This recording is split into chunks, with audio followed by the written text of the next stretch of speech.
Ang next control po is shuffle.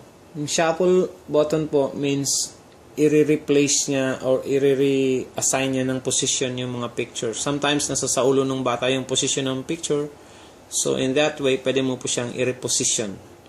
So but before, katulad po nito, galing tayo sa pick and one, don't forget na ibalik niyo po siya sa original setting niya. So katulad niyan, wala yung mga ibang pictures, you have to turn it on again. Kahit naka-on siya, you can just turn it off and on again.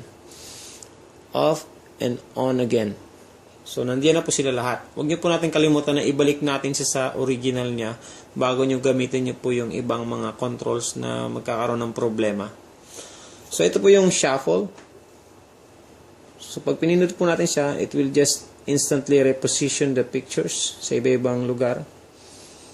So, hindi nila masasaulo. Kung nagkakaroon sila ng memorization sa position, ito po yung solution po natin para ma-test nyo talaga kung talagang nakakabasa sila or nire-remember lang nila yung position ng mga pictures.